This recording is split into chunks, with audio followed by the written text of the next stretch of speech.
संपूर्ण खबर कौन रही जानिबा। नमस्कार दर्शक बंधु, खबर टी शेष जाए देखु, चैनल को सब्सक्राइब कर सब्सक्राइब करंतु एवं खबर भागीदार हुंतु। रायगड़ा ब्लॉक स्तरीय चैती रे दुलुकिला मंच। बुधवार रायगड़ा ब्लॉक स्तरीय चैती हालुआ ग्राम आंबतोटा ठारे अनुष्ठित हो जाइछि। मुख्य अतिथि भावे रायगड़ा विधायक आपलस्वामी काड्राका जोगदेई निज वक्तव्य रे आम संस्कृति और परंपरा प्रति अधिक गुरुत्व देवा सह यहाकू उज्जीवित रखिबा निमंते आह्वान देथिले। सम्मानित अतिथि रूपे जलछाया प्रकल्पर प्रकल्प निर्देशक डाक्तर दयानिधि बाग, जिला सूचना लोक संपर्क अधिकारी बसंत कुमार प्रधान, जिला संस्कृति अधिकारी सस्मिता सबर, प्राणी चिकित्सा उप निर्देशक डाक्तर बिरंची नारायण मिश्र, जंगल विभागीय रेंज अधिकारी कामेश्वर आचारी, जिला कला और संस्कृति संघ उपसभापति संतोष बच्चा, ब्लॉक शिक्षाधिकारी सुदीप्त कुमार दास प्रमुख जोग देथिले।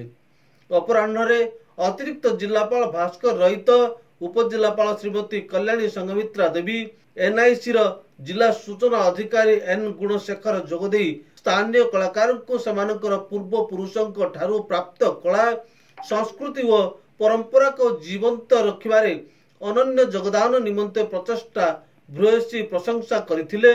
सकाळ 8:30 समय समस्त 28 गोटी ग्राम पंचायतर सरपंच और समिति सभ्य, जिला परिषद सदस्य और जनसाधारण हालुआ स्थित झंझावती नदी पवित्र जल संग्रह करा जायतिला। हलधर मिश्र नदी कूल पूजार्चना करबा परे संगृहित जल को चैती मंडप को विशाल शोभायात्रा रे अणा जायतिला।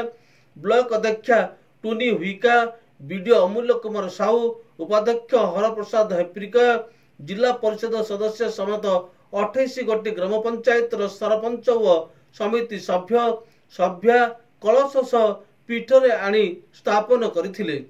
स्थानीय बेजुणी पारंपरिक रीति रे पूजार्चना करथिले। पलिश्री मेला रे 10 गोटी सचेतनता स्टॉल मुख्य अतिथि मान्यवर विधायक श्री आपलस्वामी काड्राका उद्घाटन करथिले। उपस्थित अतिथि वृंदक मध्य अतिथि वृंदक समेत उपस्थित जनसाधारण यह बुली देखिथिले। शिक्षा, स्वास्थ्य, मिशन शक्ति, उद्यान कृषि और कृषक सशक्तिकरण, जलछाया, जंगल जीविका मिशन, प्राणी चिकित्सा आवास योजना, महिला और शिशु विकास आदि विभाग तरफ सचेतनता स्टॉल मान खोला जाइथिला। शेषरे संपृक्त विभाग गुडी को सम्मानित करा जाइथिला। ब्लॉक स्तर शिशुंक मध्य संगीत, क्विज, तर्क, चित्रांकन, पीएम पोषण संपर्कित हस्तकला आदि प्रतियोगिता मान आयोजित करी पुरस्कृत करा जाइथिला। समस्त समिति सभ्य और सभ्या, सरपंच एवं संविधान रो मुख्य स्तंभ मीडिया बंधु को स्वतंत्र भाव में सम्मानित करा जाइथिला। बीडीओ अमूल्य कुमार साहू को ब्लॉक रो विकास रे उल्लेखनीय अवदान निमंते चलित वर्ष ब्लॉक स्तरीय चैती सम्मान प्रदान करा जाइछि। सांस्कृतिक कार्यक्रम रे मोट 35 गोट दल अंशग्रहण करथिले। उत्तम 4 गोटी दल जिला स्तर रे अंशग्रहण करिवे बोली बीडीओ कालूचरण नायक कहचंती।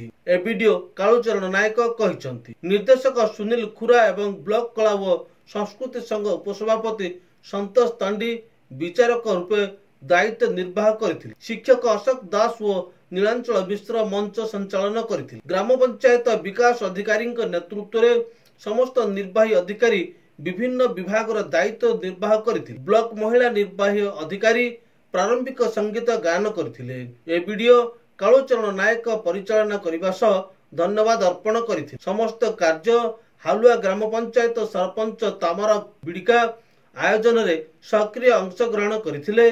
ब्लॉक रो समस्त कर्मकर्ता सहयोग करथिले। शेष रे समस्त निर्वाचित प्रतिनिधि, कर्मचारी और कलाकार नाच और गीत रे अंशग्रहण करथिले।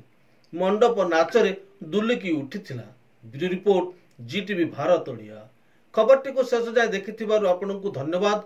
पुणी देखा अन्य एक खबर रे, सेही समय पर्यंत विदाय नउछि। नमस्कार।